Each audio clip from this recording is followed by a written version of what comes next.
Hi, I'm Joy, and today I'd like to talk to you about Mars in astrology. So, Mars in astrology represents our fight in life.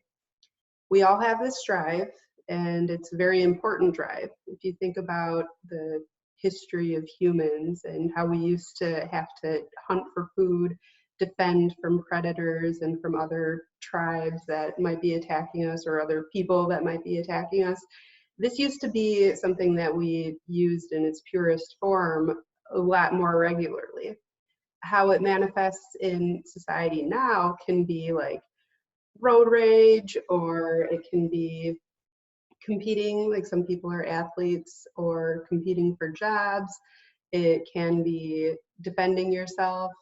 A lot of people don't properly express their Mars drive though, and then what ends up happening is it just gets, yeah, if you think of Mars as like the beast inside, if you put the beast in a cage, it doesn't stop fighting. Instead of fighting out there to defend you and your family or your tribe, um, instead what it's doing is fighting you, its jailer.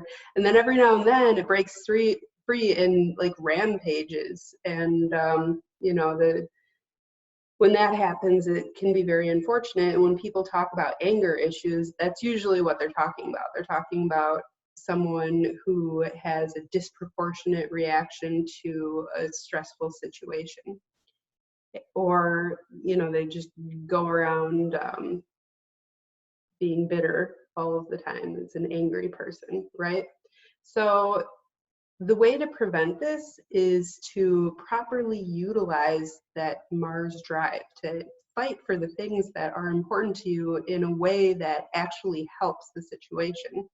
And that can be a lot easier said than done, especially when that beast has been chained up so tight for so long that all it's going to do is rampage anytime it gets an opportunity. What can happen also is that, and this is typically what happens when people repress their anger or their fight.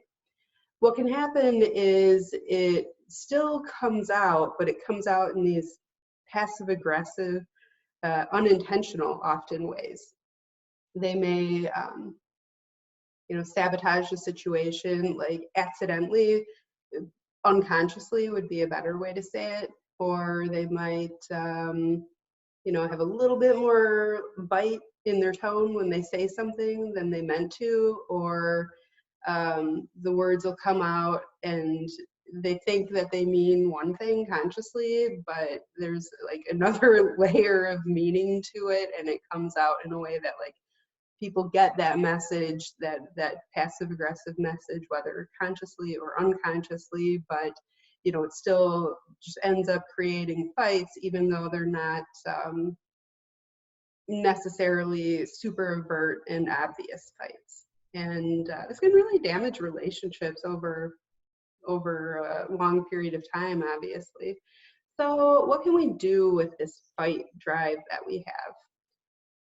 When it comes to the beast, I think the most important thing to do is befriend the beast and train it, exercise it, and let it do its thing, but do it in a way that is, helpful to the situation, helpful to everybody. And when there's this big backlog of pent up frustration, it's important to release that physically. Mars is a very active energy. So working out, even just like going for a walk or like beating up on a punching bag, these are good ways to get some of that pent up frustration out before you end up exploding or taking it out on people who aren't even involved in what's like stressing you out accidentally. We take it out on our loved ones a lot of times, unfortunately. So what we can do with this Mars drive is, first of all, just recognize that it's not bad.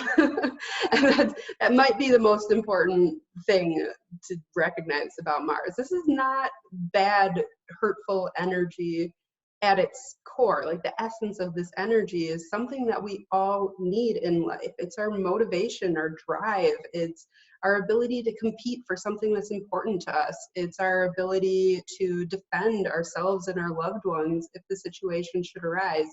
It's our ability to speak up for ourselves when we need to speak up for ourselves. And, you know, if we're repressing that, you know, it's not just the angry outbursts that get repressed. It's also the, you know, all of that gets repressed. And it also, it's involved in sex drive, like especially yang, like male, like when I say male, I don't mean like men specifically, but like aggressive, and I don't mean like harmful aggressive, I mean like going for something that you want kind of aggressive, like forward moving or like outward focused energy.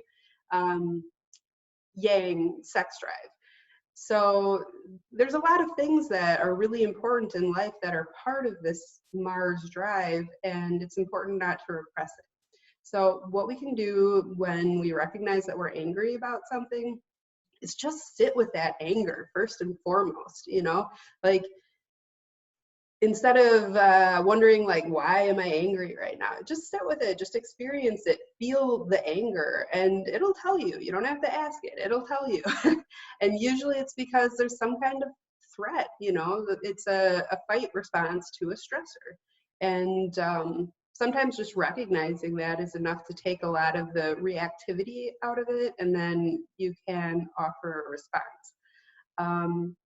Another thing that you can do, like I said, is exercise, or, you know, punch a pillow, like squeeze a towel. That's a good way to do it too, like roll up a towel and squeeze that. Anything that is intentional and intended to release that pent up frustration and let that energy out. Because when we're in a situation that's calling forth that fight response, if we don't use that energy, it doesn't go away. It just stays like pent up in our nervous systems. And like I said, the beast will then attack the jailer. And what ends up happening is we get long-term health consequences from repressing anger. I'm talking about all sorts of health conditions. That is the long-term consequence. And it also causes depression. You know, if you're repressing your drive to move forward in life, you're going to be depressed. So it's really important to have a healthy relationship with Mars, and that can be more challenging in some situations than others, and in some charts than others. And religion and society have very much conditioned us to think that it's bad to have this drive. It is not bad. This is important. It might make it easier for, I'm like going into my like, I have Uranus conjunct my moon, and sometimes I get all like irritable about, okay, I'm tangenting, but sometimes I get like all irritable about like how the system suppresses us and that kind of thing.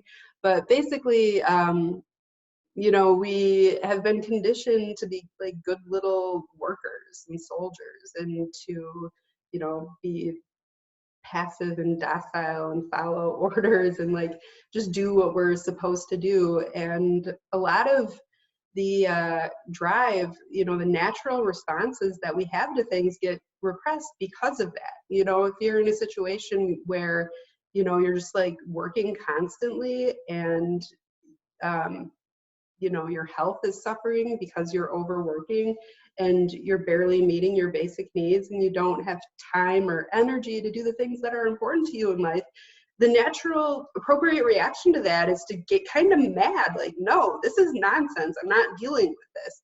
But we are conditioned not to have that kind of drive, not to have that motivation to just like stick with the program and like behave well and do what's expected of us.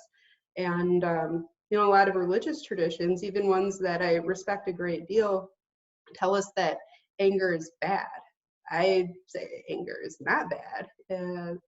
Inappropriate expression of anger is what's harmful. And you know, the thing about that beast, you know, once it works out that extra pent up energy that's been there for ages, and things that can cause it, or even like being stuck in a traffic jam when you're running late, that can be like this super stressful thing because you're trapped, and that energy is nowhere to go, but you're stressed. So you're like, okay, you know, you're sitting there in your car like, I need to get to work, or you know, your appointment or whatever. And this stress, it's toxic for the nervous system to hang on to that and to not release it in some way. So you know, getting just like a little bit of regular physical activity, it really helps to release that. And anyways, what I was saying was that once that beast is in a good place, it's not like caged up anymore, and it's behaving in healthy, appropriate ways. When we have like a healthy relationship with our Mars, what ends up happening is that something will happen, and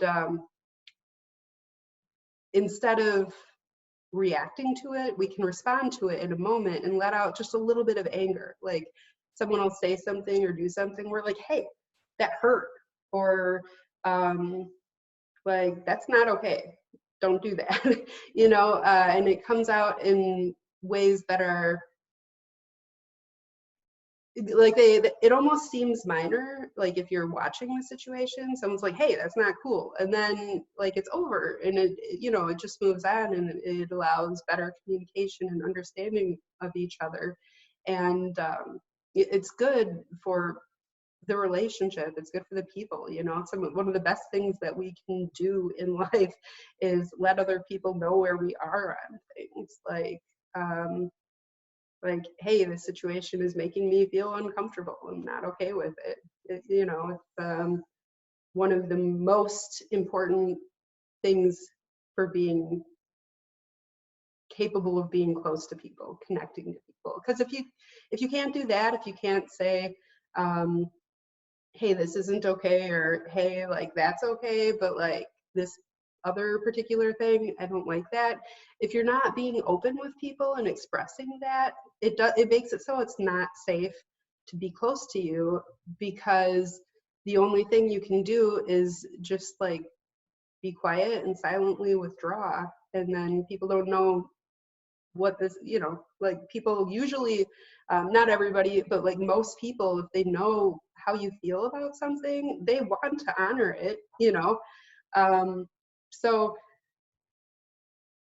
as long as you express it in a way that like doesn't make them feel defensive, basically, like, you know, if you attack somebody instead of you know, just saying, hey, like, that hurt, or whatever the case might be, then, you know, then both people have dysregulated nervous systems, and now it's a fight.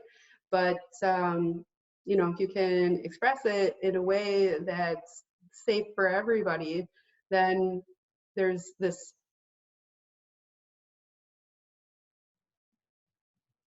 openness to intimacy that can happen as a result of being vulnerable, like being safe to be vulnerable enough to tell people when something is not okay. And this is not the type of thing that people usually think about when they think about Mars, but it's an important part of using Mars in a healthy way.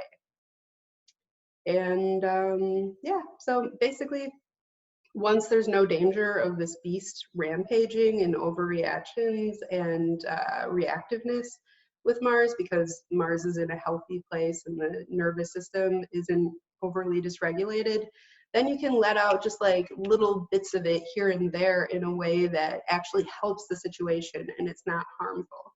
But if all that just gets repressed constantly, big problems like I described earlier.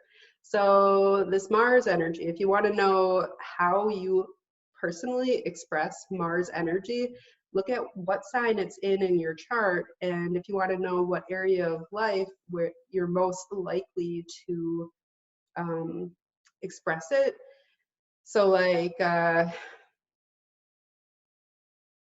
for example, if it's in the 11th house, then, you know, you're really gonna like get involved in like friend groups, organizations. You know, your drive in life is largely focused in that area. And the 11th house can be a bit humanitarian, so maybe you'll get involved in like organizations that fight for a certain cause, just as one example. There's a lot of different ways it can manifest. But in any case, if you want to know where that motivation, drive, and even fight are in your life, look in your chart, look at what sign for how it gets expressed and what house for the area of life it impacts primarily. And that's about it. Let me know how you think your Mars expresses itself. I would love to hear in the comments. Thank you for watching.